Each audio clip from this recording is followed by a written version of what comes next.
Ok, acho que já resolvemos pequenos problemas técnicos que nós estávamos tendo, né? Então a colega Aline pode iniciar.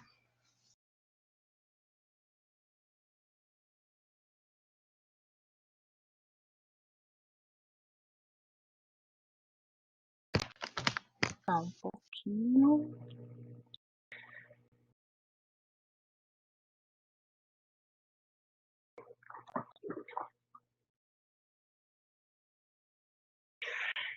Então, boa tarde a todos.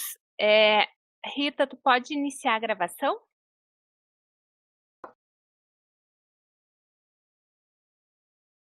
Cara comunidade acadêmica e demais presentes do evento.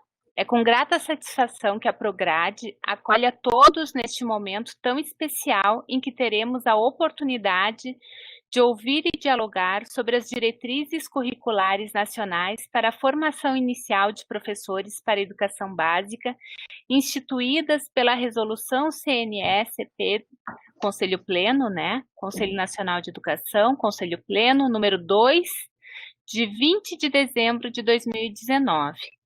A atividade foi organizada e está sendo desenvolvida pela Pró-Reitoria de Graduação, em parceria com a Comissão Institucional de Formação dos Profissionais da Educação Básica, CIFOR, da Unipampa.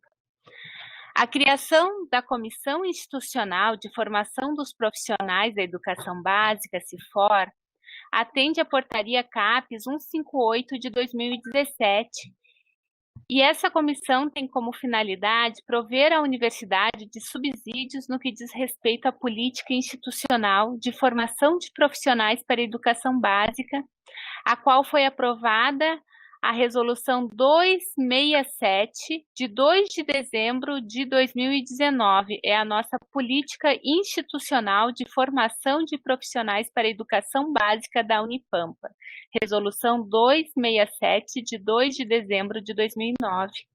A CIFOR é constituída por representantes, titulares e suplentes das redes de educação básica, dos programas institucionais de formação de professores, das licenciaturas em suas diferentes áreas, da extensão, da pós-graduação, da graduação, de assuntos estudantis e comunitários, da educação à distância e das ações afirmativas da Unipampa. Aproveitamos para comunicar que o quarto fórum das licenciaturas da Unipampa está sendo organizado e em breve divulgaremos mais informações. Durante este evento, contaremos com a participação dos tradutores e intérpretes de Libras, Fernando Carvalho e Lucas Xavier, aos quais desde já agradecemos.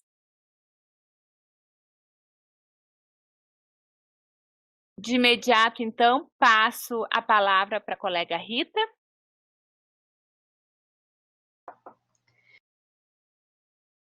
Bem, boa tarde a todos. Então, desde já agradecemos ao professor Mozart Neves Ramos, que prontamente aceitou o convite da Unipampa para estar conosco virtualmente e contribuir no processo de estudo das novas DCNs, que está sendo realizado pela Pró-Reitoria de Graduação, Comissão Institucional de Formação de Professores de Educação Básica, núcleos docentes estruturantes e cursos de licenciatura.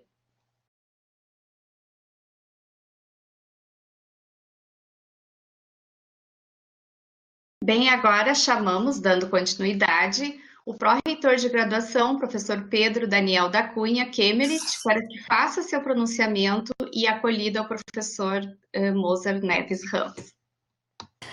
Inicio a minha fala agradecendo a presença de todos e todas. Essa será uma tarde que teremos uma ótima oportunidade de diálogo sobre as novas DCNs das licenciaturas na formação de professores. E é um tema de grande importância diante do novo normal, das novas tecnologias, das novas formas de ensinar e aprender. Estamos profundamente agradecidos ao professor Mozart Neves Ramos por aceitar o convite para dialogar com a Unipampa. Estamos muito orgulhosos, enquanto Prograde, em poder ofertar essa oportunidade ao nosso corpo docente. Em nome do nosso reitor, professor Roberlane Ribeiro Jorge, eu agradeço a atenção e reitero a importância dos nossos cursos de licenciatura, não só para a Unipampa, mas para um país que ainda tem muito que aprender. Eu desejo uma boa atividade a todos e todas.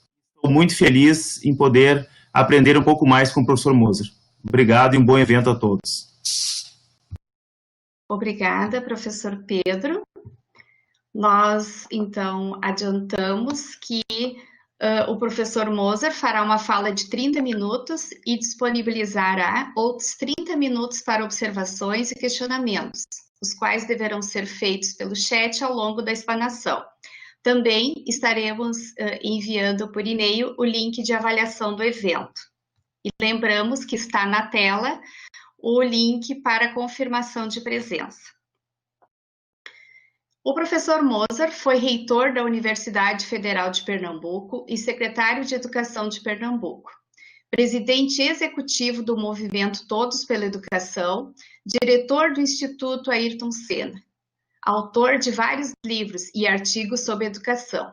Foi agraciado com os seguintes títulos: As 100 pessoas mais influentes do Brasil em 2008, pela revista Época, Personalidade das Artes, Ciências e Letras da França, concedido pela Academia de Artes, Ciências e Letras da França em 2006, Educador Internacional do Ano, concedido pelo International Biographical Center, Cambridge, England, em 2005, Cavalheiro da Ordem do Mérito da República Italiana, concedido pelo governo italiano em 2002. Atualmente, é membro do Conselho Nacional de Educação e titular da Cátedra Sérgio Henrique Ferreira, do Instituto de Avançados da Universidade de São Paulo, USP, Ribeirão Preto.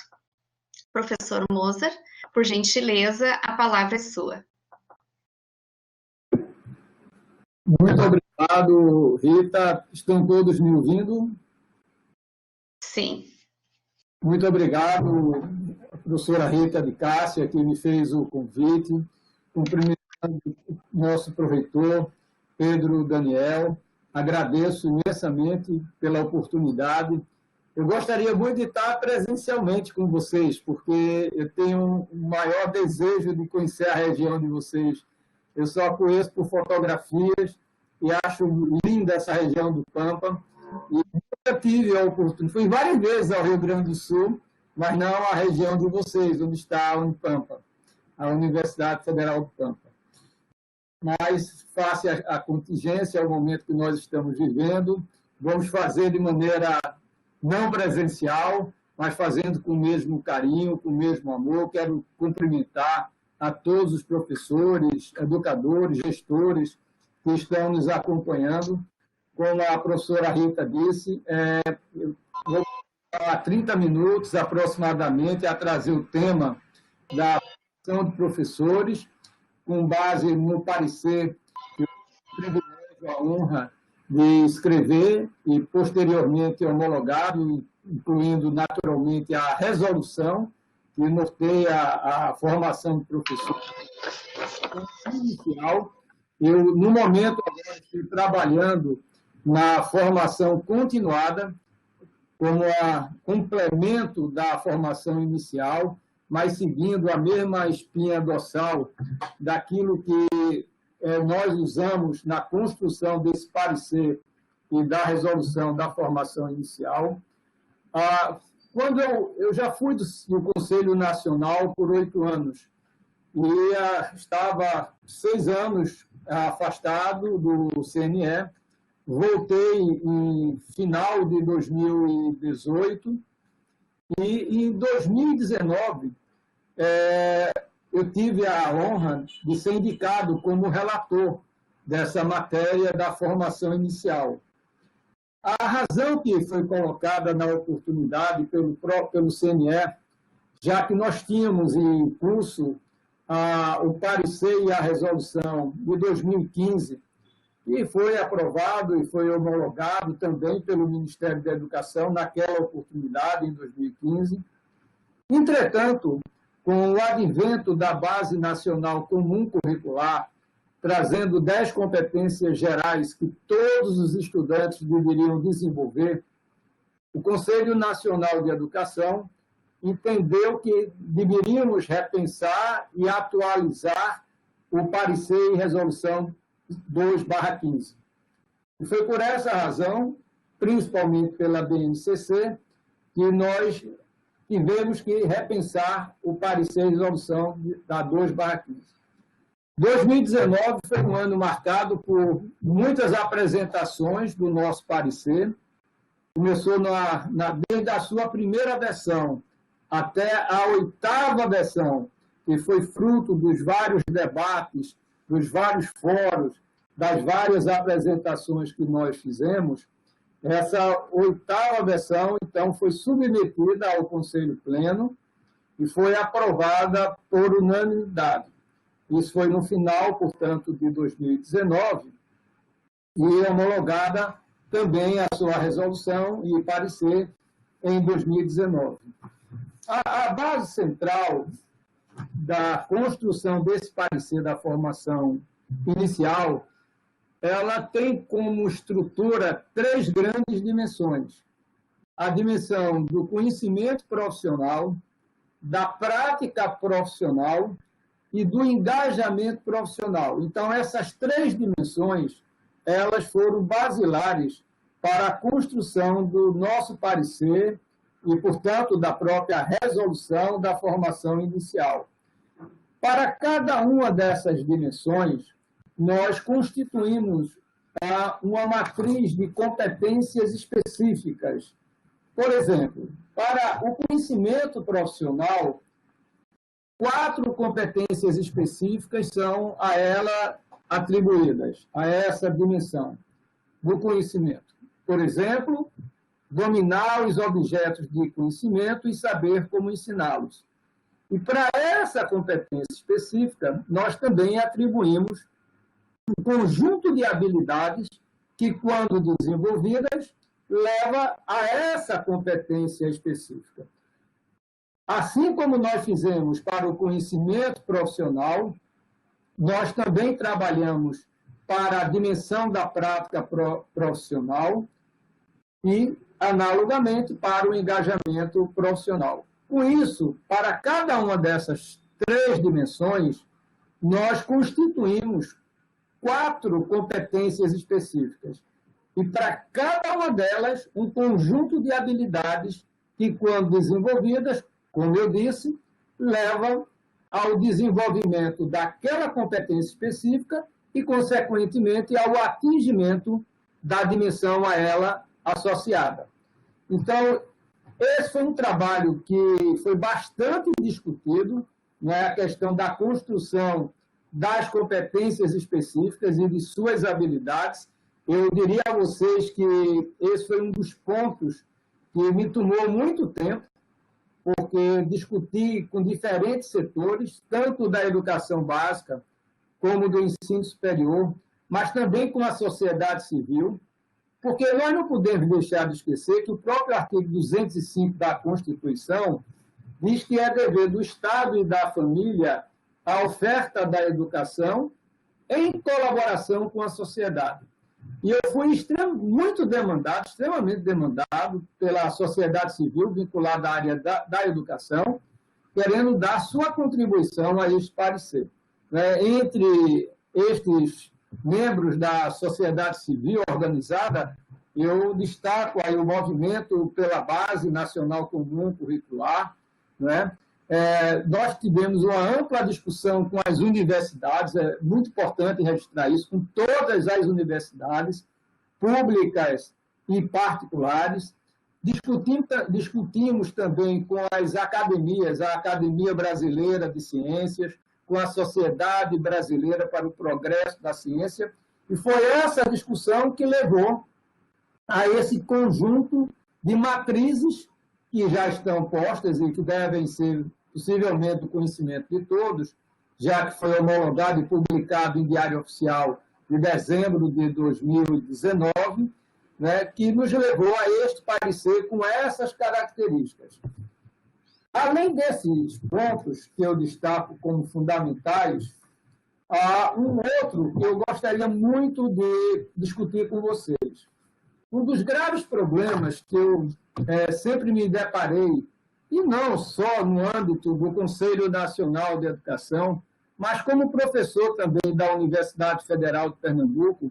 Eu exerci as funções do pró-reitor acadêmico daquela instituição, presidi o Forgrade, depois fui reitor por 8 anos, presidi a Andifes, mas nunca abandonei a sala de aula. E os últimos 20 anos, dos 36 que eu me dediquei ao ensino, à pesquisa e à extensão na Universidade Federal de Pernambuco, eu me dediquei aos cursos de licenciatura, principalmente depois que passei pela Secretaria de Educação do Estado de Pernambuco.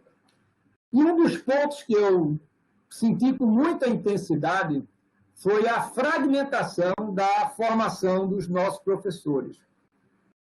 A primeira fragmentação que eu senti, mas isso eu já havia percebido de forma muito intensa quando pró-reitor acadêmico, isso eu estou falando, portanto, de 92 a 95, portanto, mais de 20 anos, né? Quase 30 anos, 25 anos. E era essa fragmentação, era a ausência do diálogo entre as faculdades de educação, os institutos de educação, depende de cada universidade, como se organiza, com as licenciaturas diversas. Então, aquilo ficou muito claro. No próprio Forgrade, essa discussão sempre vinha à tona, que era a questão desse ato entre as licenciaturas diversas e a área da educação, da pedagogia. Percebi isso com muita clareza, como eu disse, nos 20 anos, quando eu ensinando lá na licenciatura em Química e na licenciatura em Física, muitas vezes os alunos me perguntavam: professor Mozart, quando é que eu vou aprender a dar uma boa aula? Eu vou fazer o estágio, mas não estou sendo preparado para a prática docente. Então, essa era uma queixa recorrente dos alunos, e eles sentiam muito a formação teórica, mas pouco prática dessa sua formação. Então, de certa maneira, nós procuramos potencializar, isso está muito claro, a questão da prática docente. Se vocês tiveram a oportunidade de ler o parecer ou a resolução, procuramos dar muita ênfase à prática. Inclusive, falarei depois no próprio ensino à distância, porque vocês têm acompanhado hoje a oferta das licenciaturas em número de matrículas se dá majoritariamente pelo ensino à distância. As matrículas no EAD, na formação de professores, o número já ultrapassou do presencial. Mas, tendo essa preocupação na questão prática, nós asseguramos, e não foi fácil esse debate, várias instituições particulares, não todas, fizeram uma grande pressão em relação à questão da prática, mas conseguimos, não só majoritariamente, mas por unanimidade, convencendo as pessoas, porque o CNE é uma matiz, né, de diferentes visões, né, de pessoas com diferentes matizes políticas, provenientes de histórias diferentes, e é o que enriquece o próprio CNE. Então, esse debate com o setor privado não foi fácil, mas conseguimos manter, por exemplo, as 800 horas de prática asseguradas, inclusive para os cursos de EAD, por ensino à distância. Para também suprir essa questão da fragmentação, no artigo 9º da própria resolução, e esse não era o nome que eu queria, o nome que eu gostaria, e eu usei isso com muita ênfase nas primeiras versões. Depois eu perdi, isso faz parte do debate democrático, do debate das ideias. Eu queria, e essa seria o meu grande desejo, era de colocar a constituição de um instituto de formação de professores nas instituições superiores, para exatamente combater essa questão da fragmentação. Eu vou dar a minha opinião, eu sei que isso está longe de ser unanimidade, mas eu gosto de expor o que eu penso, né? Eu acho que os bacharelados, de certa maneira, engolem, vou usar essa palavra, as licenciaturas. A percepção nos meus 36 anos dedicados ao ensino na Federal de Pernambuco é que, de certa maneira, os bacharelados, eles traziam, na maioria das universidades federais que eu conheci, o maior interesse dos docentes, porque ali estavam os mestrados, os doutorados, a produção científica, que são parâmetros que valorizam muito o professor no âmbito das universidades federais, das universidades públicas, em particular. E terminavam as licenciaturas ficando muito a reboque dessa questão dos bacharelados. E o meu entendimento é que o professor que se dedica às licenciaturas, que se dedica à educação básica e que, portanto, não publica em revistas Qualizar, que são aquelas revistas mais conceituadas pela CAPES, com maior valor científico, quem não publica, normalmente não tem o valor que merece. E aí termina esse professor que quer se dedicar à educação básica sendo considerado aquele professor que nem sequer, muitas vezes, faz parte da pós-graduação. Então, no meu entendimento, eu achava que nós deveríamos ter um local, um instituto, onde pudesse agregar, de fato, aqueles professores da instituição que querem, efetivamente, se dedicar à educação básica. E tem um imenso valor para a própria qualidade da instituição, porque eles podem, dessa maneira, melhorar efetivamente a qualidade do ensino público, que é o grande celeiro de futuros alunos para as licenciaturas. Mas esse termo, o termo que eu utilizei, Instituto de Formações, foi vencido, mas ficou a ideia, a concepção, no artigo 9º, através do que nós chamamos de unidades integradas de formação de professores. E mais, eu fiz questão de colocar esse ponto que eu vou falar agora, não houve nenhum grande debate em torno dele, muito pelo contrário, ele foi bastante acolhido. Eu tive em vários ambientes universitários, públicos, particulares, comunitários, confessionais, né? E coloquei a necessidade de trazer professores da educação básica, professores inspiradores. Nós temos ótimos professores na educação básica. Nós não temos em quantidade na escala para dar conta do tamanho da educação básica, em termos da matrícula. Mas temos professores muito inspiradores. E que eu entendo que é hora da universidade ser um pouco mais humilde e trazer esses professores inspiradores para ajudar na formação dos futuros professores, ou seja, aos licenciandos da universidade. Trazer, como eu costumo carinhosamente chamar, o cheirinho da escola, né? Aquele que está ali no dia a dia na escola básica, que entende a realidade de uma escola pública, e trazer a sua prática para esses futuros profissionais do magistério. Então, esse ponto eu gostaria muito de trazer aqui à tona, porque foi um ponto central dessa mudança, de valorizar a visão sistêmica e não a visão fragmentada que, em geral, nós temos hoje na formação de professores. Outra grande luta que nós tivemos durante esse período foi a questão da carga horária. A 2/15 trazia 3.200 horas e havia uma pressão muito grande também do setor privado do ensino superior de fazer uma redução substancial nessa carga horária.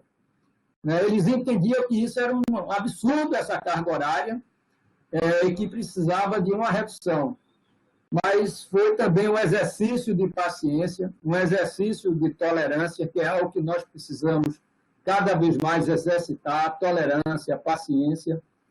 E eu acho que quem quer que seja um relator, ele precisa ter essas características. Eu acho que Deus me deu essa possibilidade de ouvir, de debater e levar os meus argumentos pelos quais eu defendia a manutenção das 3.200 horas. E conseguimos também, por unanimidade, foi aprovado pelo Conselho Nacional de Educação. Por isso que o bom debate ele é muito importante. porque você leva os seus argumentos e permite que as pessoas possam refletir os seus valores. E ficaram as 3.200, entretanto, nós colocamos e reordenamos com uma distribuição diferente daquela da 2/15, procurando muito trabalhar a questão da prática. Nós dividimos em 3 grandes grupos, as 3.200 horas, 800 horas comum para todos os licenciandos, né, que é o que nós chamamos da base comum dos conhecimentos. O grupo 2, 1.600 horas, aí de conteúdos específicos. E no grupo 3, 800 horas de atividades práticas. Dessas 800, 400 horas dedicadas ao estágio curricular. Do estágio curricular, nós colocamos também algumas amarras, porque hoje, para não prejudicar e não ser injusto com aquelas instituições que fazem de maneira séria o acompanhamento do estágio curricular, mas a professora Bernadette Gato, por quem nutro uma profunda admiração, para mim é uma ícone na educação brasileira, no campo da formação de professores, ela fez um belíssimo trabalho, onde mostrou que, na maioria das vezes, os estágios curriculares eram praticamente um faz de conta. Não havia um acompanhamento, um monitoramento por parte das universidades, né? E eu percebi claramente, olhando esse aspecto pelos 2 lados do birô. Quando professor, eu comecei a perceber que não havia acompanhamento, a universidade não tinha pernas, em geral, para fazer esse acompanhamento, e muitas vezes, aí quando o secretário visitando as escolas, eu percebia claramente que não havia um diálogo entre o estagiário e a própria escola, né, principalmente em relação ao professor. E uma das razões que eu percebi, e isso não foi só em Pernambuco, depois eu vi em vários outros estados, imagina que não é fácil, principalmente em áreas como a de exatas, onde nós temos um grande déficit de professores de química, física, matemática. Quando chega um jovem que vem de uma universidade pública federal, com a base relativamente sólida, e chega numa escola pública em que o professor não foi formado para aquela disciplina que ele leciona, ele sente uma insegurança muito grande. Então, por isso, eu defendo muito que a gente tenha um cuidado muito grande nessa questão do estágio. No meu entendimento, o estágio deveria ser uma residência docente, ser levado tão a sério quanto é, por exemplo, a residência médica. Vamos levar a sério, eu acho que não dá mais para fazer de conta que o estágio é simplesmente mais um estágio, não, é aquilo que vai ser essencial como ponte entre a saída desse licenciando e a sua vida profissional. Tem países como a Finlândia que depois da residência docente, ele ainda faz uma segunda residência docente, que é exatamente na escola em que ele vai lecionar, em que ele é acompanhado por um professor sênior para lhe ajudar nesse processo de transição entre a universidade e a escola. E eu acho que está na hora de a gente certificar as escolas que serão a parte que irão oferecer a residência ou o estágio curricular. O nome é o que menos importa. Não dá para a gente colocar um futuro professor numa escola que não tenha as condições, os insumos e os profissionais necessários para formar bem esse professor. Vamos agir com seriedade, criar um programa sério na CAPES, que já tem da residência docente, mas ele, na minha opinião, ainda pode e deve avançar muito mais, principalmente na certificação de escolas para a residência docente. Então, esse é um ponto que eu quero muito chamar a atenção. Quanto ao EAD, esse é um ponto, como eu disse, que foi bastante discutido, e eu acho que agora, diante da pandemia, nós estamos vendo a necessidade de dar ao professor essa formação complementar. Eu quero dizer a vocês que toda a minha cultura foi de formação presencial. Para mim foi muito difícil eu me adaptar. Até para fazer um simples Skype, eu resistia.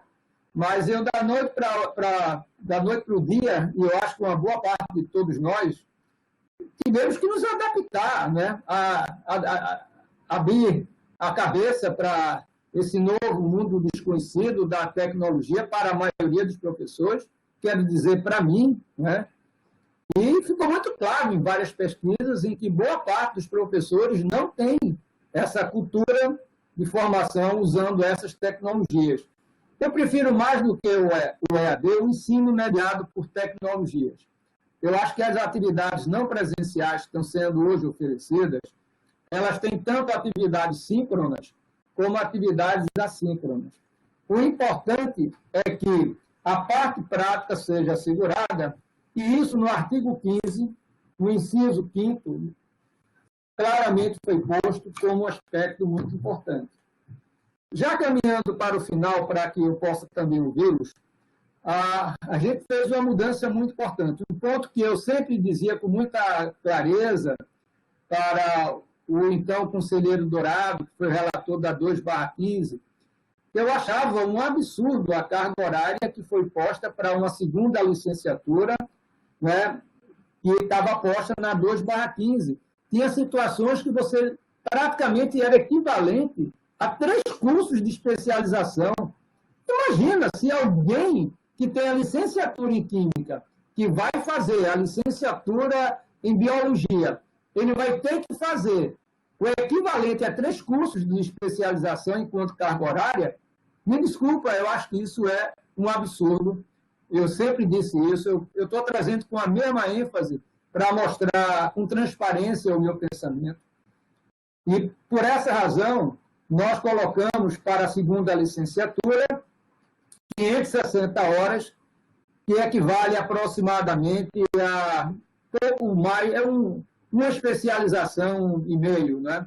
E uma especialização tem 360 horas, então, é tanto que para aquele que já tem a formação na mesma área em que atua, por exemplo, ele é licenciado em Química e quer fazer a licenciatura em Física, ele pode fazer apenas 360 horas de teoria, né?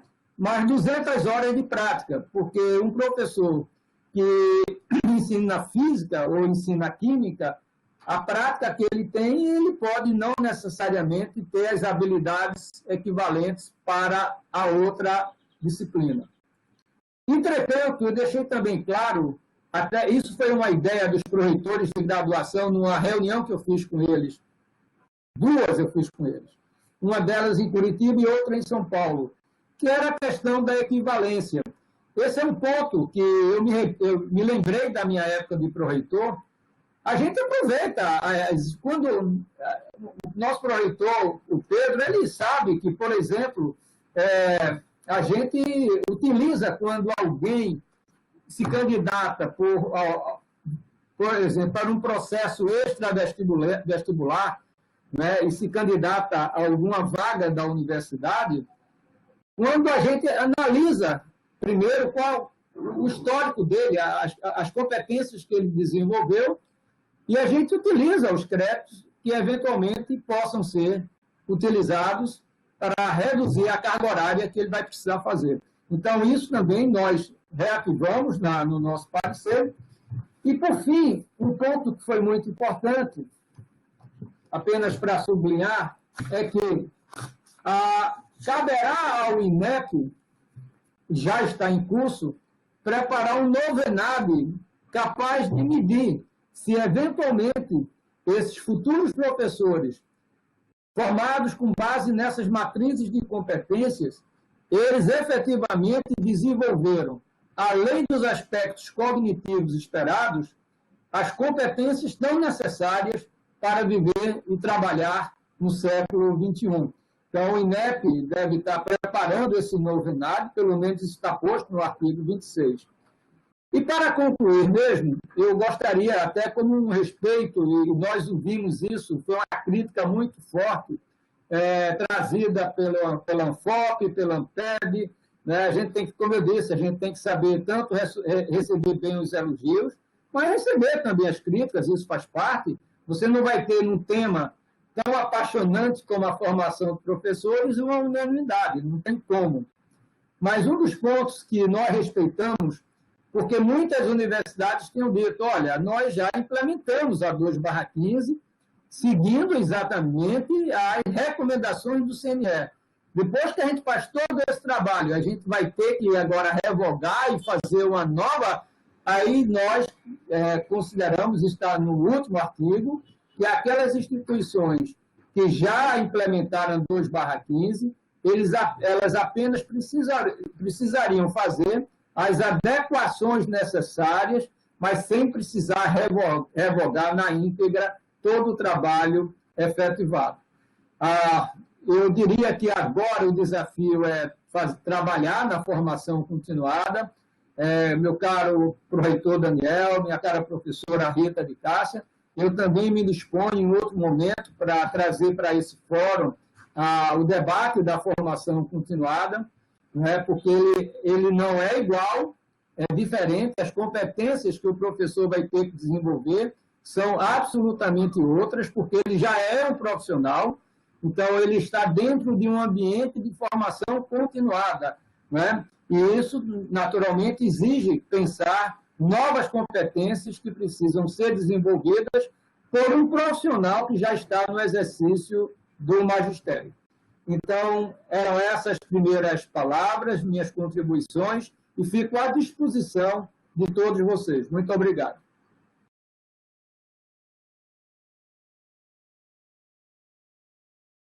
Nós agradecemos, então, professor Mozart, pela excelente explanação, e seguiremos agora, então, com a relação das observações e os questionamentos que foram feitos no chat. A pergunta de Nilson de Souza Cardoso é: como conceber uma formação circunscrita à BNCC? Formaremos professores limitados ao que se aplica em sala de aula?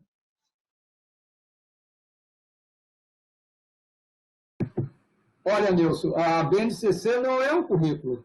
A BNCC é parte de um currículo. Ela traz 10 competências que são muito importantes para viver no século XXI. E eu acho que a pandemia está mostrando isso com muita ênfase.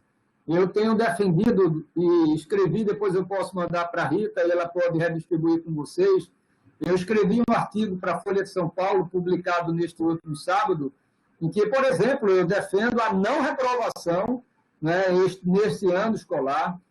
Eu defendo que, mais do que a gente ficar preocupado com o desenvolvimento de alguns aspectos cognitivos que foram pensados lá no início do ano, observar, por exemplo, outras competências que estão sendo desenvolvidas por alunos e professores. Por exemplo, a competência 5 da BNCC, a cultura digital, eu acho que todos nós estamos desenvolvendo muito nesses últimos 2, 3 meses. Né? A questão do autoconhecimento, que é a competência 8, é muito importante, sem falar na criatividade também, que é a competência de número 2 ou 3, não me lembro exatamente agora, né? Da autonomia, que tem a ver com a competência 10. Então, a BNCC ela traz competências que se integram, competências cognitivas, com aquelas chamadas socioemocionais, que são muito importantes para viver no século XXI. Então, eu diria que não é limitado, ao contrário, eu acho que a BNCC integra aspectos cognitivos com aspectos socioemocionais que são fundamentais para se viver no século XXI. E, além disso, eu diria que a BNCC ela traz apenas 60% do que deve ser o currículo.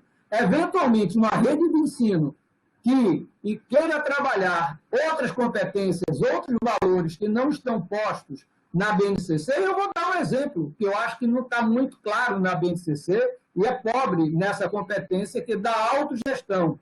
Nós fizemos um estudo sobre isso, e essa competência da autogestão não está muito clara dentro da BNCC e muito, na minha opinião, pobre do ponto de vista de descrição. Então, cabe à rede do ensino, de maneira articulada com a universidade, começar a desenvolver essas competências que são muito importantes para viver no século XXI. O que eu posso dizer nisso é que, se não desenvolvermos essas competências, não só em professores, mas em qualquer profissional, nós vamos estar dialogando com o retrovisor e não com o farol para onde aponta as necessidades do século XXI.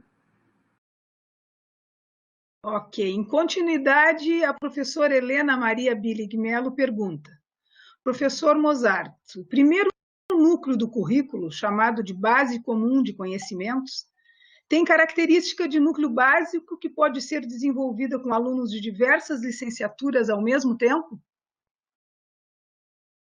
Claro, porque o que nós estamos colocando, e esse é um ponto que a gente tem que romper, professora Helena, esse foi um ponto que eu chamei, inclusive, a atenção e reafirmo aqui, a gente tem que começar a romper isso. Há um hiato enorme entre as áreas na universidade. A área de humanas não conversa com a área de exatas.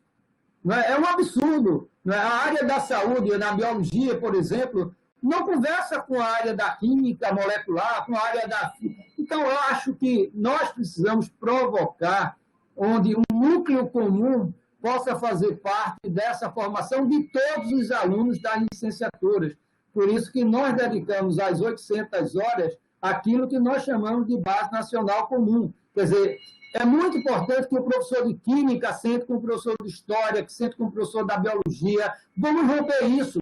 Vamos fazer com que os professores se sentem e construam efetivamente um currículo interdisciplinar da formação de professores.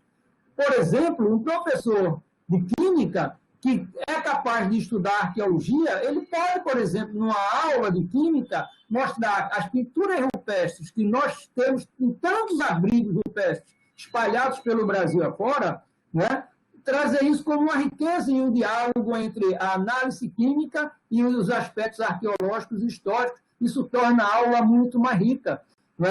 Nós falamos muito de interdisciplinaridade na teoria do currículo. Quando a gente se debruça na prática, infelizmente, a gente não encontra essa interdisciplinaridade. E não encontra exatamente por conta, professora Helena, desses hiatos, dessa falta de diálogo que a gente claramente verifica. Eu não estou falando de todas as universidades, que pode ser que uma, espero e gostaria muito de saber, que trata essa questão de forma muito integrada. Mas a maioria dos casos, quando eu acompanho, eu viajo muito pelo Brasil afora, viajava, né? Agora estou só de longe. Então, pelo Brasil afora, a gente verifica que primeiro, a química nem sequer às vezes fala com a física. Então, no mesmo espaço físico ali. Então, eu acho que está na hora de a gente romper esse ato, ter a capacidade de sentar com os diferentes profissionais que formam os futuros professores, saber o que é essencial que deve ser dado para esses professores. Eu acho que nós ainda hoje abusamos da quantidade de conteúdo.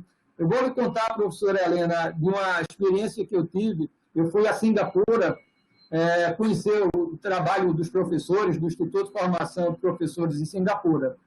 E nós estávamos indo dentro de uma missão do Movimento Santa Catarina pela Educação, que eu ajudei a criar, e era uma parceria que nós queríamos estruturar entre o município de Joinville, que tem um excelente nível educacional, com a Faculdade de Formação de Professores de Singapura em Matemática e Ciências. Quando nós apresentamos para eles os conteúdos de matemática que nós ensinávamos lá em Joinville, os professores de Singapura olharam um para os outros de forma incrédulos, né? Assim, mas vocês é que deveriam estar em primeiro lugar no PISA e não a gente. Porque a quantidade de coisas, de conteúdos que vocês ensinam hoje é uma coisa absurda.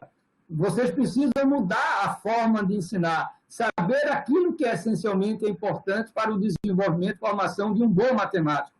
E foi muito interessante, porque eles foram a Joinville e eles mostraram uma nova maneira de ensinar, de trabalhar, conceitos práticos, que realmente hoje é um absurdo a quantidade de conteúdo que nós colocamos para os futuros licenciandos.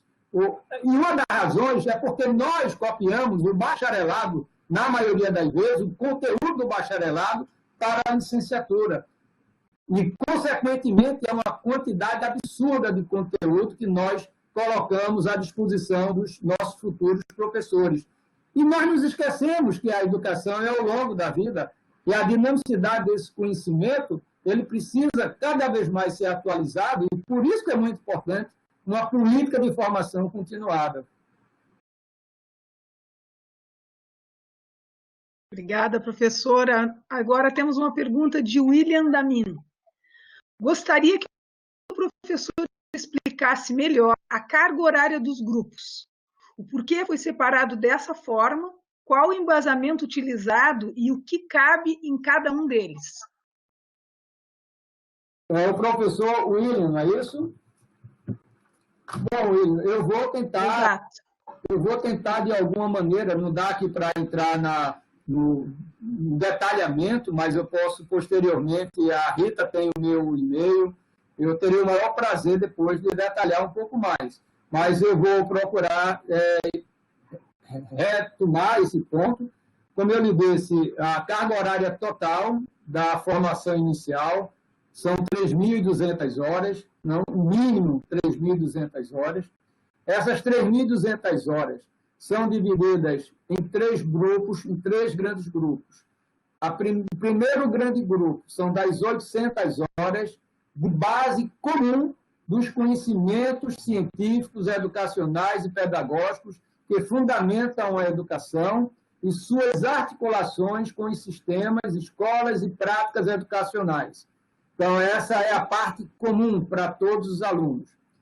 O grupo 2, de 1.600 horas de aprendizagem dos conteúdos específicos das áreas, componentes ou unidades temáticas e objetos de conhecimentos da própria BNCC e do domínio pedagógico desses conteúdos. Então, 1.600 horas é aquilo que nós chamaríamos que seriam dedicadas aos componentes e aos conteúdos específicos da formação. E o grupo 3 é exatamente a parte prática pedagógica, que se divide em 400 horas de estágio em situação real de trabalho na escola, segundo o projeto pedagógico do curso da instituição formadora. E 400 horas de práticas nos componentes curriculares, sejam dos grupos 1 ou 2, distribuídos ao longo do curso, desde o seu início do curso. A gente estimula muito para que essa formação prática não espere o segundo ou terceiro ano, que já no primeiro ano alguma atividade prática já se efetive, né? E a gente percebe que cada vez mais isso é importante. Um dos pontos, professor William, que me chamou muita atenção nesse trabalho que eu tive a honra de conduzir, foi um estudo do INEP, que o INEP pegou todos os alunos que ingressaram nas licenciaturas em 2010, todos, sejam nas instituições públicas ou particulares, sejam presenciais ou não, e saiu acompanhando esses alunos de licenciatura. Até 2016, quando, na prática, todos deveriam ter se formado. Qual foi o número que o INEP chegou? Que, para os cursos de pedagogia, cerca de 50% abandonaram o curso, nos cursos de pedagogia, e praticamente sem nenhuma grande diferença entre presencial e EAD. Na minha área, que é química, 62% abandonaram o curso, ou seja, dos que entraram em 2010, ao final de 2016, 62% já tinham abandonado o curso. Então, uma coisa que estava muito clara, e foi feita depois uma pesquisa com os estudantes, uma das coisas que eles reclamaram muito foi exatamente a falta de prática, né, docente. Os cursos muito teóricos, muita legislação, muita normatização e pouca prática de ensino na prática, não é? Então, eu acho que esse é um ponto que nós precisamos nos debruçar, conversar mais com os egressos, que eu acho que é uma coisa que fazemos muito ruim no Brasil. Nós ouvimos muito pouco, em geral, os egressos. Eu acho que ouvir os egressos dos nossos cursos pode nos ajudar muito a orientar os nossos currículos, inclusive na própria oferta. Mais importante do que se é 800 horas, 1.600 ou outras 800 horas, completando as 3.200, é o que nós fazemos com essas horas. Isso, para mim, é que é muito relevante. Não é? Eu acho que qualificar a oferta dessas horas e que dê significado ao aluno, na minha opinião, é muito importante. O seguinte questionamento vem de Ailton Jesus Dinardi. Professor Mozart, quero dar os parabéns ao senhor pela belíssima explanação. Estamos reescrevendo o nosso PPC. Onde posso contar as horas da extensão que passa a fazer parte do currículo em 10% da carga horária? Ô, professor Ailton, muito obrigado pela sua referência à nossa fala. Olha, Ailton, esse foi um ponto que, inclusive, não ficou claro no meu parecer. Foi uma falha que nós tivemos, e nós fizemos uma complementação para considerar esse percentual da extensão. Foi muito bom você ter levantado isso. Mas, sim, Ailton, você pode levar em conta os 10% da extensão como sendo fundamental na formação dos futuros professores. Foi uma falha do meu parecer logo no início, porque isso não ficou claro. Mas depois nós fizemos um complemento, republicamos uma parte para deixar claro essa questão. Muitas perguntas surgiram em relação a essa questão da extensão. Foi uma falha minha.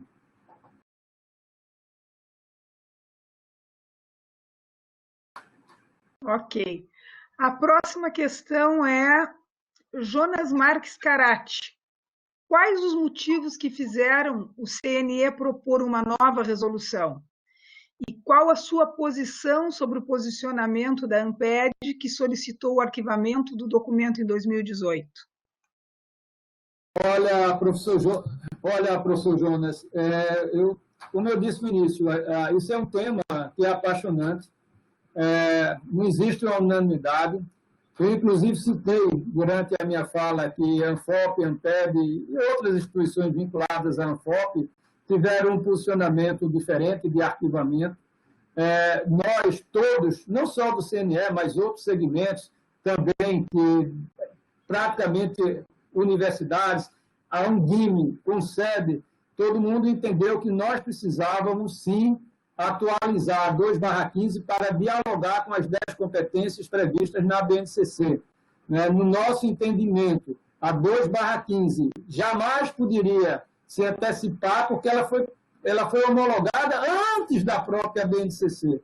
A BNCC foi homologada em 2 momentos, em 2017 e 2018, com a do ensino médio.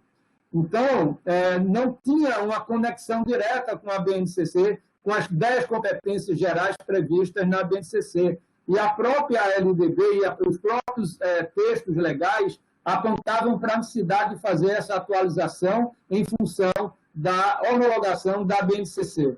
Então, em primeiro lugar, o motivo principal foi esse, e eu diria que, no meu entendimento, tem também uma outra questão. E aí eu sou muito franco, esse foi um ponto que eu discordo da ANFOP, eu tenho uma relação muito boa, muito respeitosa, né? A gente tem sempre discutido, discorda, e faz parte, isso é a beleza. A gente está precisando de discordar para que todos nós possamos melhorar e crescer, né? Então, eu disse, olha, a minha visão é trabalhar com base em competências.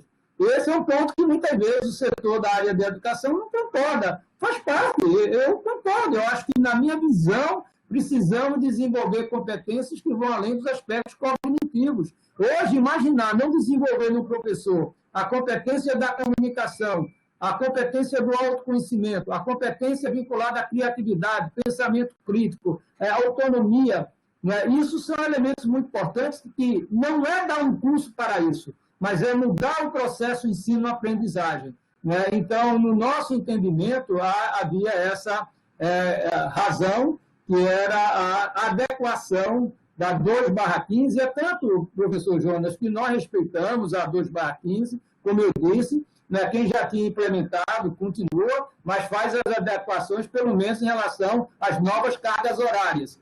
E nós vamos avaliar. Eu acho que o ENAD, o novo ENAD para as licenciaturas, vai ter que, de alguma maneira, medir como é que está sendo formado esse professor para esse novo mundo que nós estamos vivenciando.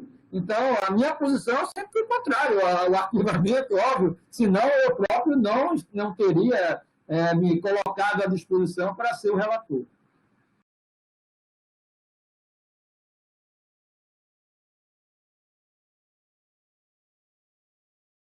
O próximo questionamento vem de César Bublitz. Boa tarde. As 200 horas de atividade teórico-práticas de aprofundamento em áreas específicas de interesse dos estudantes não estão mais expressamente citadas na resolução de 2019. Como elas podem ser vistas de acordo com a nova resolução? Olha, Sérgio, boa tarde. Eu discordo de você. Pode ser que sou eu que esteja enganado, mas não. Quando ele está falando no grupo 3, ele está falando exatamente da prática pedagógica. Né? Nós aumentamos, inclusive. Foi um dos pontos que nós discordamos da 2/15, foi exatamente dar maior quantidade de carga horária prática pedagógica, seja em relação ao estágio, 400 horas, está dizendo 400 horas de estágio, e 400 horas de prática nos componentes curriculares, seja do grupo 1, que é comum, ou do grupo 2, que é da área específica. Eu não concordo, é ao contrário. A gente aumentou a carga horária prática, sim. Pode olhar direitinho. Ok.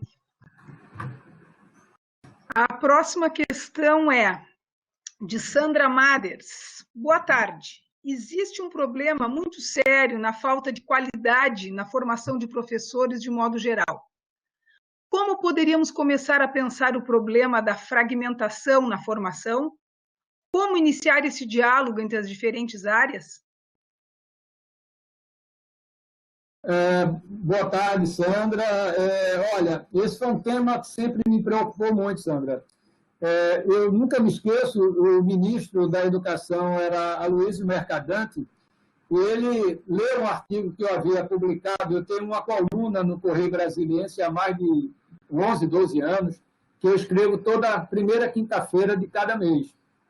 E num desses artigos, a época ele era o ministro da Educação, eu falei exatamente dessa situação. E ele me convidou para redigir um texto, um projeto, um programa, que pudesse fazer enfrentamento a esses pontos que você agora colocou. A falta de qualidade, a fragmentação. Na minha opinião, Sandra, a primeira coisa que a gente precisa fazer nesse país é melhorar, ter um programa de atratividade pela carreira do magistério. Não é possível, né? Os alunos hoje que concluem o ensino médio, a larga maioria deles não desejam seguir a carreira do magistério. Ao contrário dos países que estão no topo da educação, seja em qualquer avaliação, não somente no PISA, ou independente do programa de avaliação. Desculpe, tomei uma aguinha aqui agora. Do programa de avaliação, Sandra, os alunos não querem, por várias razões. Não é só a questão salarial, hoje também pesa muito a questão da violência nas escolas, infelizmente. Nós temos erros, e eu costumo muito dizer dos meus erros também, eu não procuro escondê-los. Eu fui secretário de Educação de Pernambuco. Um dos pontos que a gente não prepara os alunos quando nós realizamos os concursos públicos, já praticamente termina o concurso, já bota esse jovem professor para dar aula, deveríamos fazer um trabalho de preparação, mas hoje, pela escassez de professores, pela pressão que a gente tem do Ministério Público e dos pais, que às vezes tem escolas sem professores, a gente às vezes não controla quando um professor se aposenta, e aí fica aquela necessidade. Então, a gente precisaria preparar melhor os nossos professores, nossos futuros professores, por isso que a residência pedagógica, o melhor planejamento, precisa fazer parte desse processo de atratividade pela carreira. É óbvio que o salário é um outro aspecto, mas eu diria, mais importante do que o salário é o plano de carreira. As pesquisas da PNAD mostram hoje que, no início da carreira, a diferença salarial de um professor para outros profissionais com a mesma titulação é de 11% salarialmente a menos. Mas quando chega lá no meio da carreira, esses 11% passa para 43%. Então, a questão de um plano de carreira estruturado com base na formação ao longo da vida, né, e que, de alguma maneira, possa ser respondido salarialmente, é fundamental para essa atratividade. E, naturalmente, outro ponto é melhorar a qualidade da infraestrutura das escolas, né? Isso também, muitas vezes, você forma um aluno, ele chega numa escola e não tem aqueles insumos para os quais ele foi preparado, formado para efetivar. Isso causa uma frustração muito grande. Então, a primeira coisa é a atratividade pela carreira.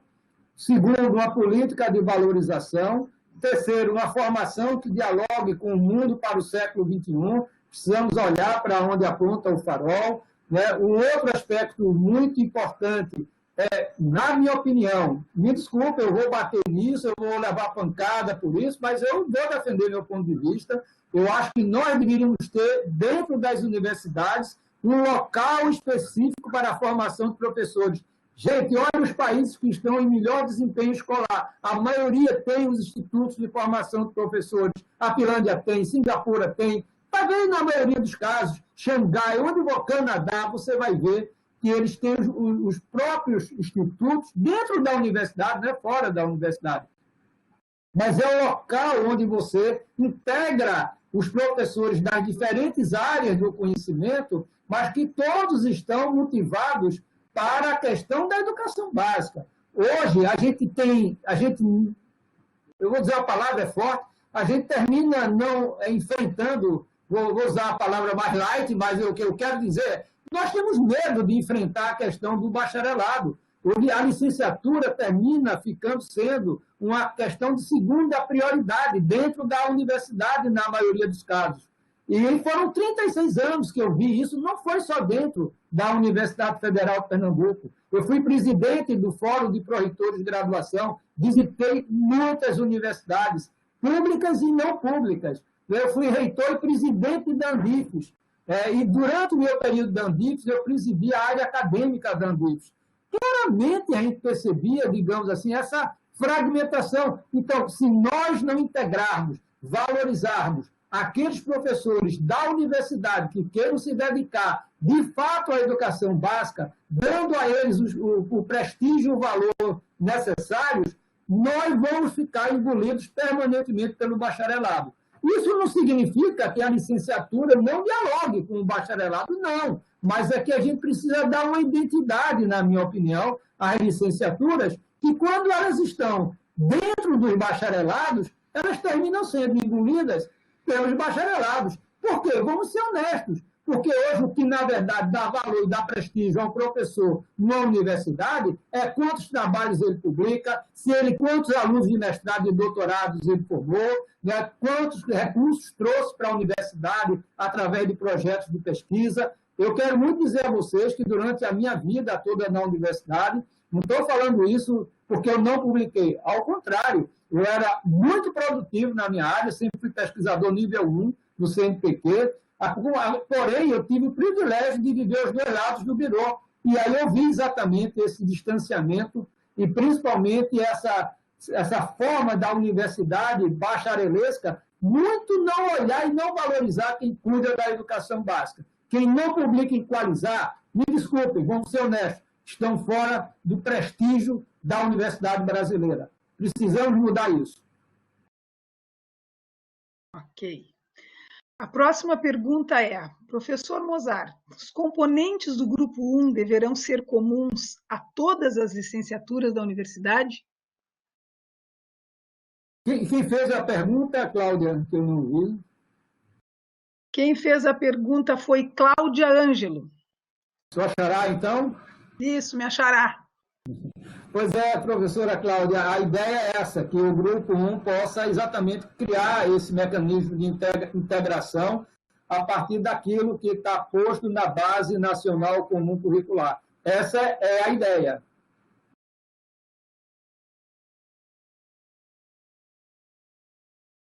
Próxima pergunta é de Márcia Regina. A carga horária que está distribuída nos 3 grupos pode ter alguma sobreposição? Exemplo, parte da carga horária contabilizada no grupo 1 também seja contabilizada no grupo 3B do PPC? Olha, professora Márcia, esse também foi um ponto que ficou obscuro no parecer, quando ele foi homologado, essa pergunta surgiu, e nós fizemos também, dentro da própria extensão, que não tinha ficado claro, como o nosso colega anteriormente colocou, isso também não ficou claro, mas com essa complementação, a ideia é que não haja, portanto, essa sobreposição, porque senão serão as 3.200 horas. Serão menos horas do que previsto, né? Mas a gente deixou claro, eu posso posteriormente mandar para a nossa professora Rita essa complementação, caso vocês não tenham tido conhecimento, para trazer esse esclarecimento. Isso foi um ponto também dúbio que ficou no parecer na versão original.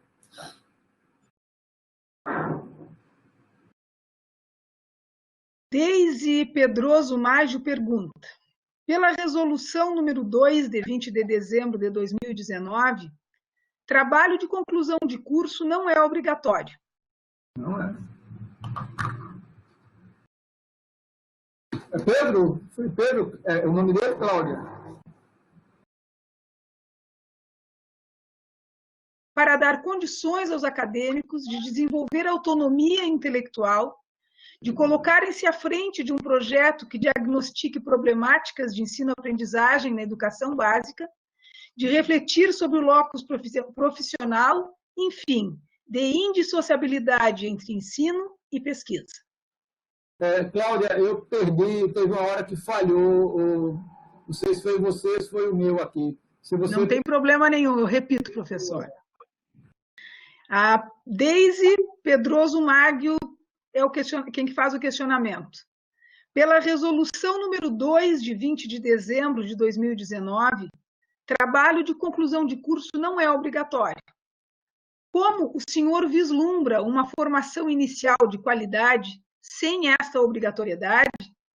Pois entendo que o trabalho de conclusão de curso é mais um dos momentos necessários para dar condições aos acadêmicos de desenvolver autonomia intelectual, de colocarem-se à frente de um projeto que diagnostique problemáticas de ensino-aprendizagem na educação básica, de refletir sobre o locus profissional, enfim, de indissociabilidade entre ensino e pesquisa.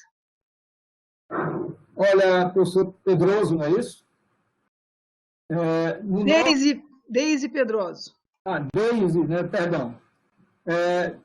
Na nossa visão, e está muito claro, a gente, nos próprios princípios e fundamentos que nós colocamos, a questão da indissociabilidade, a gente fala em ensino, pesquisa, não ficou clara aquela carga horária da extensão, reconheci isso, né, que foi colocado aqui também, mas o trabalho de conclusão de curso, ele é muito importante e deve estar dentro do projeto pedagógico da instituição. No nosso entendimento, não precisava, como eu acho que também não está na própria 2/15, salvo o melhor juízo, a obrigatoriedade do trabalho de conclusão de curso. O trabalho de conclusão de curso deve fazer parte aí do próprio projeto político-pedagógico da instituição formadora, juntamente com o próprio estágio curricular. Mas a gente sempre tem um grande dilema, porque na prática a gente fica entre fazer um parecer, uma diretriz, e começar a engessar as universidades e depois deixar, digamos, presa dentro de uma situação. O trabalho de conclusão de curso hoje, ela é parte integrante da própria formação de todos os alunos, sejam professores, sejam bacharéis, sejam engenheiros. Eu acho que uma instituição séria e que está oferecendo e que será avaliada pelo próprio INEP no novo ENAD, tem que trabalhar o trabalho de conclusão de curso. Próximo questionamento é de Mauro Delpino. A nova resolução dispõe que a atuação em administração, planejamento, inspeção, supervisão e orientação educacional na educação básica passa a ser obtida em curso de pedagogia com 3.600 horas. Posto isso, haverá 2 cursos de pedagogia distintos. Um para formar professores para educação infantil e anos iniciais, e outro para atuação administrativa e de gestão? Não, o que nós estamos dizendo é que, eu estava aqui vendo, olha, no artigo 22, né, o que está posto lá é que os cursos no inciso 1º do artigo 22 os cursos de pedagogia que ofereçam as habilitações de que trata o caput deste artigo, que é exatamente isso que você acaba de colocar, a habilitação em administração, planejamento, inspeção, supervisão e orientação, deverão dispor de uma carga horária de 3.600 horas. Quer dizer, você tem mais 400 horas, além das 3.200. A outra possibilidade é ter a partir de cursos de especialização lato sensu, onde nós colocamos os mestrados ou doutorados profissionais que possam preparar a formação de gestor, que é uma coisa que eu defendo profundamente, né, porque eu fui aluno também de licenciatura. Eu fiz engenharia química e fiz licenciatura em física. Na verdade, na licenciatura, no campo mais da área pedagógica, hoje o gestor de uma escola ele precisa ter outras competências que são muito diferentes do que a gestão simplesmente pedagógica. Hoje, gestão de pessoas, gestão da comunicação, né, são elementos, gestão das novas tecnologias. Eu ando, como eu disse, muito pelo Brasil. O que mais me reclamam os diretores das escolas hoje é como controlar, por exemplo, os grupos de WhatsApp dos pais, né, e as dificuldades que eles têm de gerir a escola num ambiente com uma tecnologia extremamente complexa e que ele tem que tomar decisões em outro patamar. Então, a gestão escolar hoje é muito além do que aquela simplesmente pedagógica.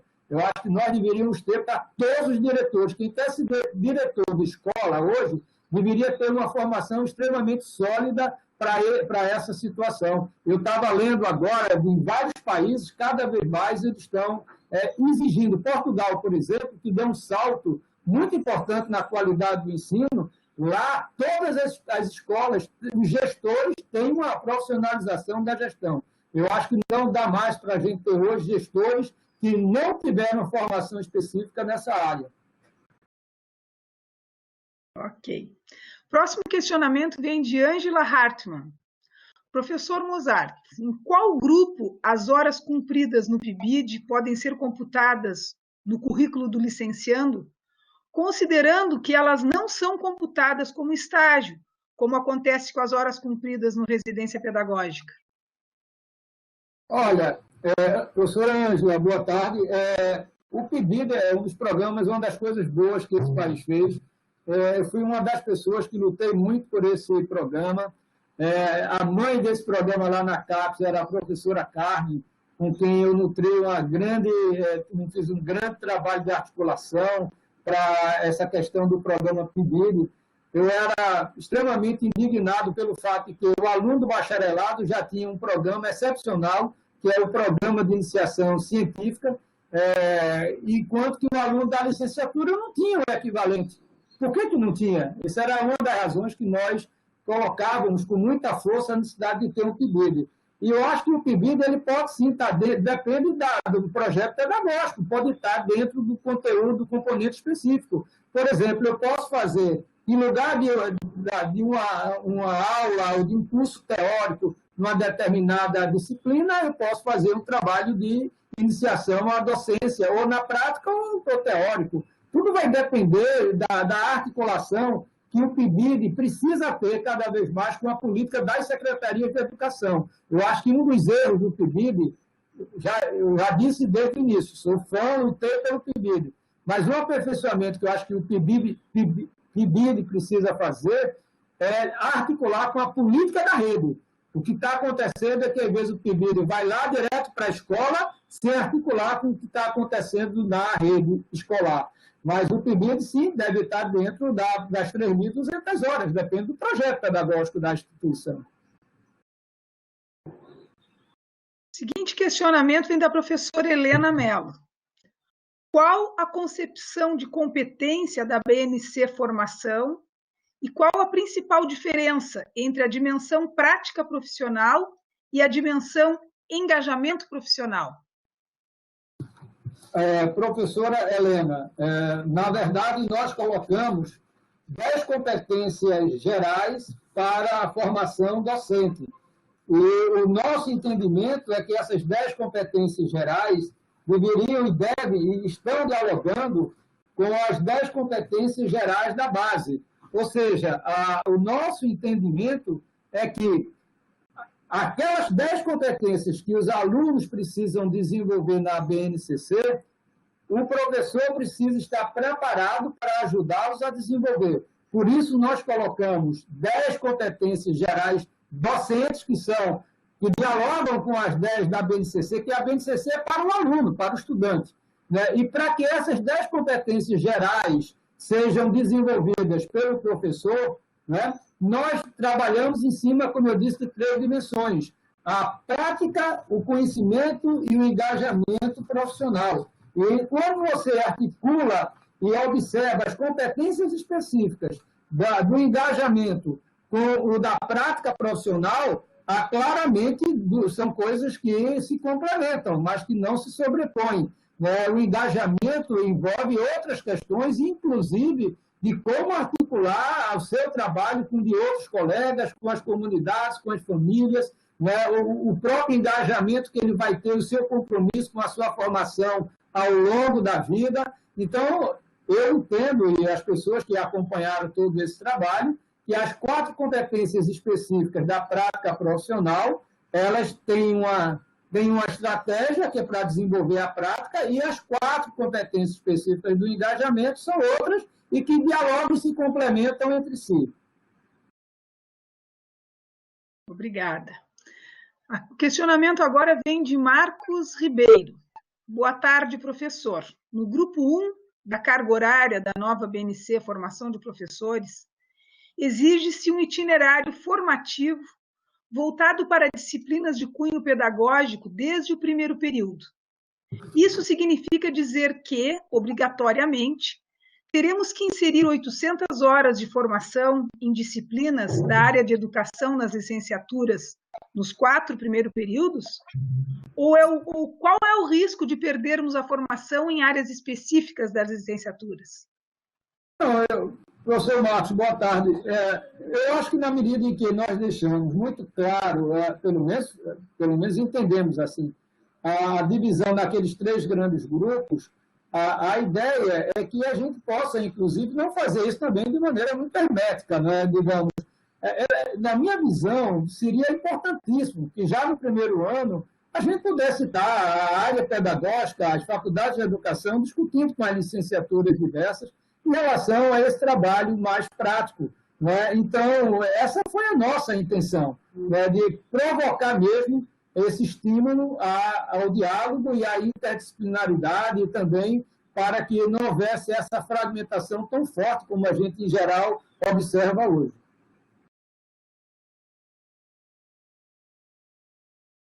Daiane Soares pergunta: gostaria de saber se todas as habilidades presentes nos artigos 12 e 13 da resolução, que falam sobre os grupos 1 e 2, devem estar contempladas no PPC. Eu preciso dar uma olhada aqui do 12, porque assim não consigo tudo. Será que 12 e 13. Gostaria de saber se todas as habilidades presentes nos artigos... Porque eu não estou... Eu trouxe aqui a resolução, mas não tenho tudo na cabeça. Deixa eu ver aqui, por favor. Se ela puder me ajudar, porque às vezes faz algumas perguntas que são mais gerais, e às vezes ficam... não é que fica mais difícil, mas se pudesse explicitar melhor, me ajudaria na qual é a dúvida real. E essa eu estou com dificuldades, porque não...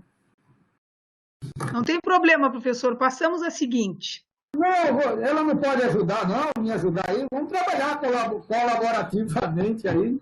Ela fez a pergunta, então ela certamente deve ter a razão dela ter feito, né?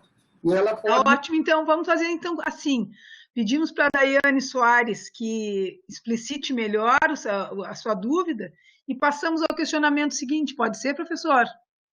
Pode. Bom, eu já achei aqui os artigos 12 e 13, mas se ela puder ajudar, é melhor ainda, tá bom? Tá ok. Então, vamos à seguinte. A Ailton Dinardi pergunta: professor Mozart, o senhor citou um fato importante, que é o distanciamento, o fosso que existe entre os cursos de licenciaturas e a educação básica. Como o senhor enxerga a oferta de licenciaturas EAD? Este modelo alarga ou estreita este fosso? Olha, professor Ailton, boa tarde. Esse foi uma das questões mais debatidas, se não a mais debatida, porque há um questionamento muito forte, porque as pessoas me diziam: olha, Mozart, você é um cara que defende colaboração, pensamento crítico, criatividade como centrais para esse novo profissional para o século XXI. Mas como é que a gente vai fazer isso no EAD? Não é? Esse distanciamento que você coloca tão bem.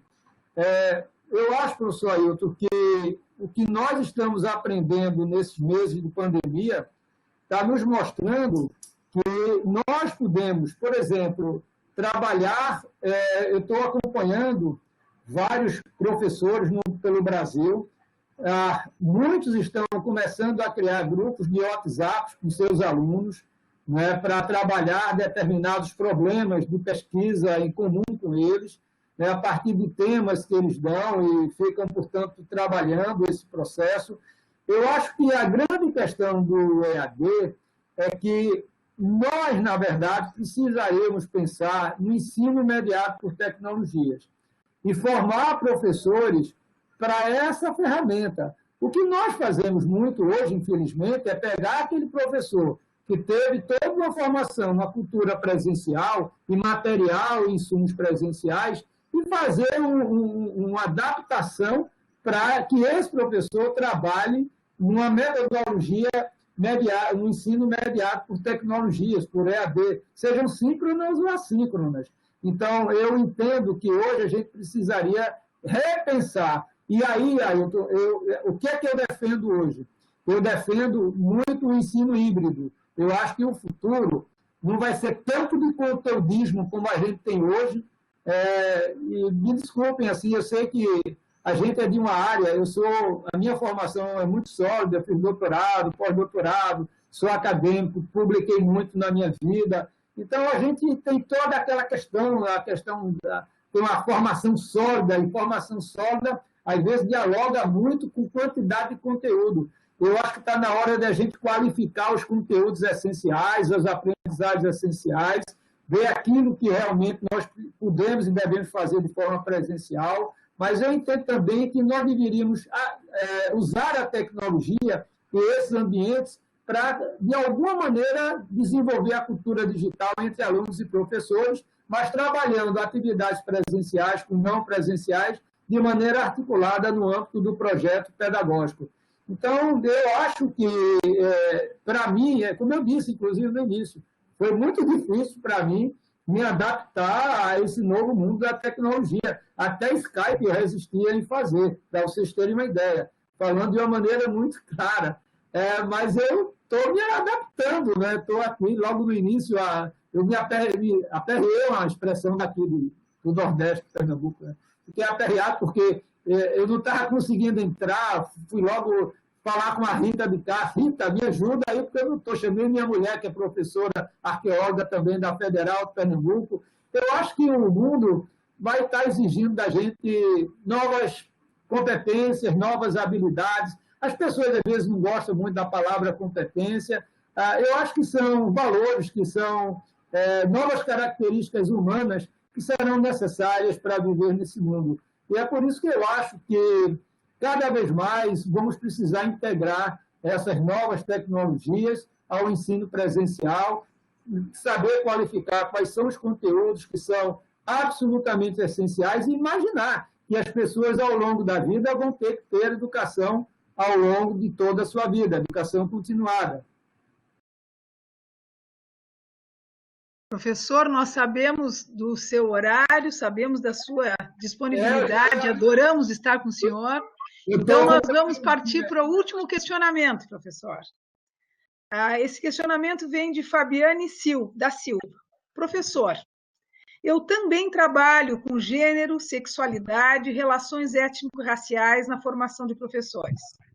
A palavra gênero, nos últimos anos, foi considerada vilão, sendo retirada de documentos importantes, por exemplo, não consta nas DCNs de 2019.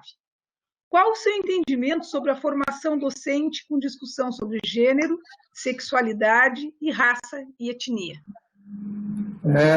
Boa tarde, professora Fabiane. Antes de responder para ela, acho que foi a professora Daiane, não foi, Cláudia, que fez aquela pergunta. Eu tive dificuldades em responder, porque eu não achei. Eu pediria a Daiane o seguinte, eu peço que vocês, inclusive, passem o meu e-mail, e eu queria depois responder com ela, com calma, sobre o que ela perguntou, tá certo? Não é que eu não soube responder, eu estava sem os artigos 12 e 13 aqui, mas já estou com eles, mas eu acho que ela pode escrever para mim, eu terei o maior prazer em responder para ela, tá certo? E, portanto, respeitar também, ela me acompanhou até agora, então eu gostaria de ser também justo com ela, né? Eu quero também responder a pergunta dela. Tá ótimo, nós faremos isso, professor. Por favor, pode passar o meu e-mail, vocês têm. E para aqueles que eventualmente não perguntaram, ou que perguntaram e minha resposta foi incompleta, né? Às vezes a gente tem um entendimento do que a pessoa perguntou, mas não significa necessariamente que a pessoa se sentiu satisfeita com aquela resposta, né? Eu vou ser muito franco, eu acho que o mundo está precisando de franqueza, a gente não tem que... Todos nós somos colegas, estamos trabalhando pelo mesmo fim, né? Então, eu vou dizer uma pergunta que eu não me lembro de quem foi, porque foram muitas, né?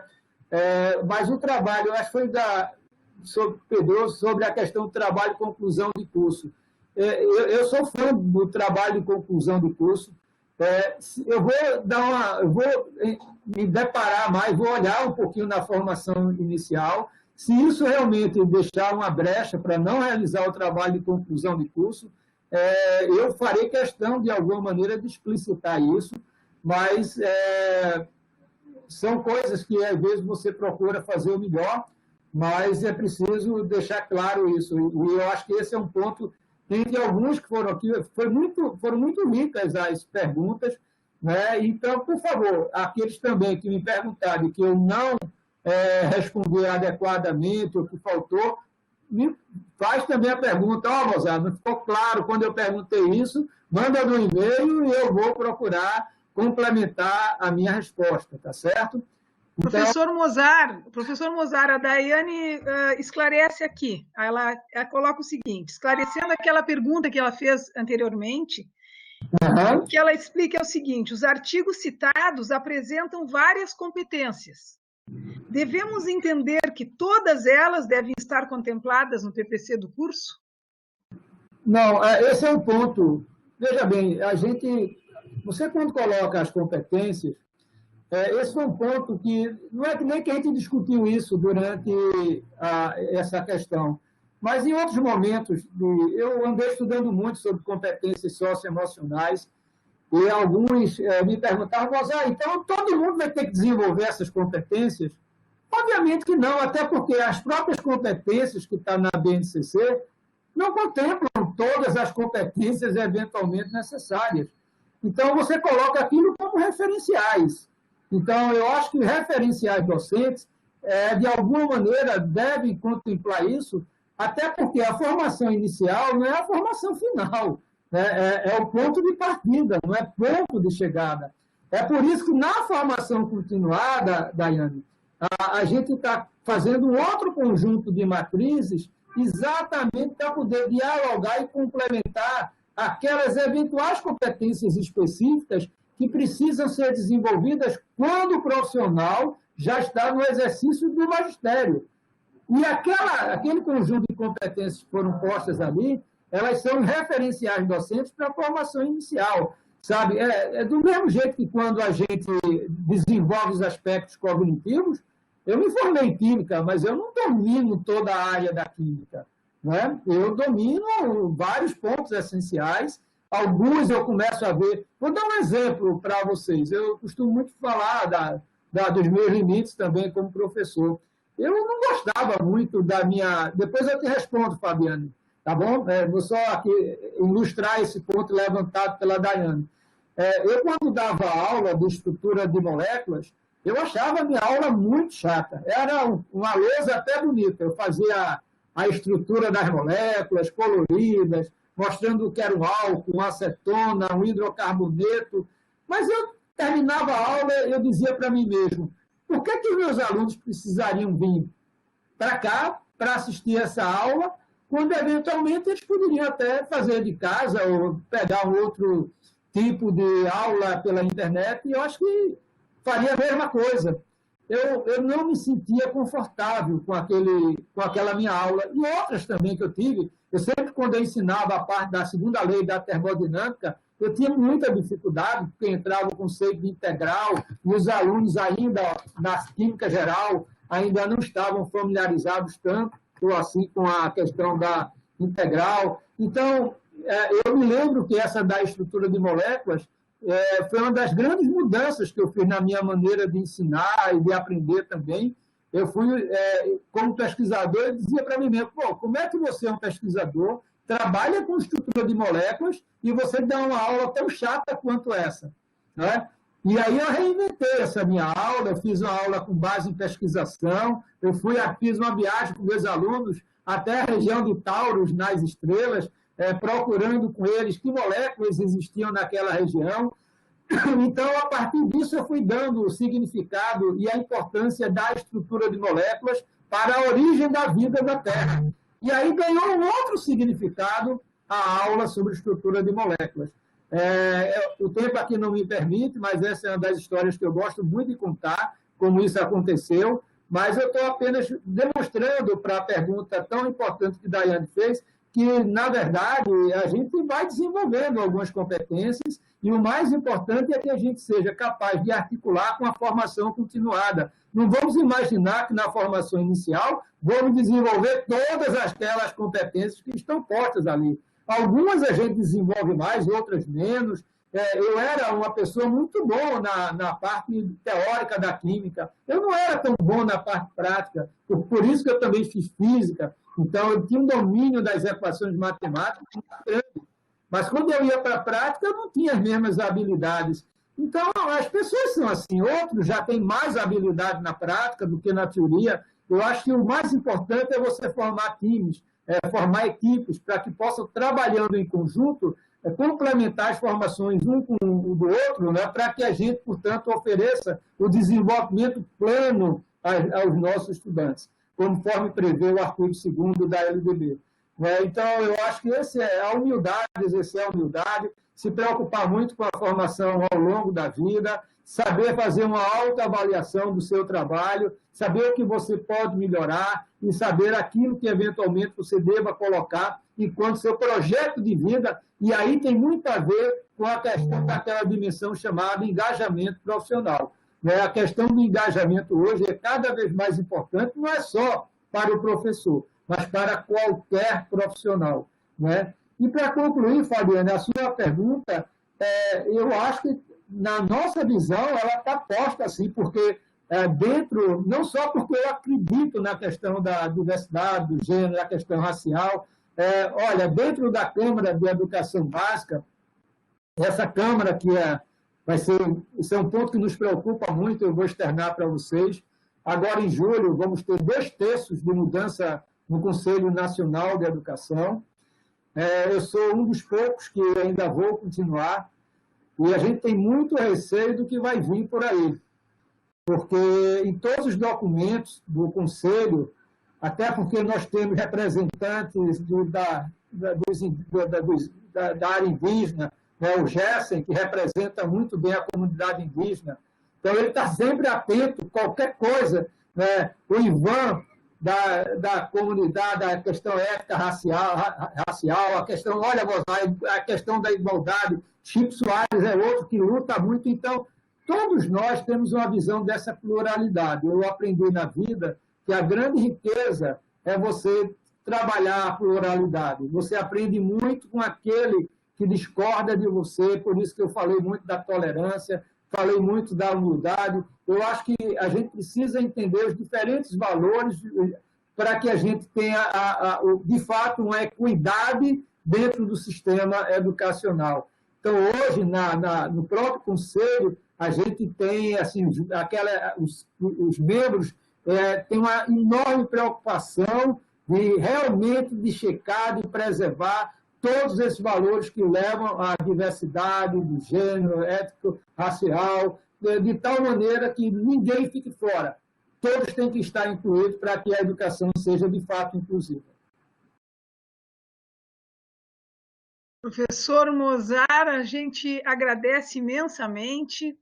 Sabemos que estendemos bastante além o horário e, considerando isso, não vai ser possível responder a todos os questionamentos, que são inúmeros, mas com certeza nós teremos outras oportunidades para estudo e para reflexões sobre essa importantíssima temática, quem sabe novamente com a sua presença. Então, em nome da Pró-Reitoria de Graduação da Unipampa, nós agradecemos ao professor Mozart pela participação e pela disponibilidade em contribuir conosco neste evento, que é fundamental para que a gente continue discutindo o processo de adequação dos PPCs às novas DCNs. Também agradecemos a todos os demais participantes, e em especial aos colegas que colaboraram para a organização desse evento. Nós pedimos que os participantes anotem o link para acessar a lista de presença. Na tela aí nós temos o link, por gentileza.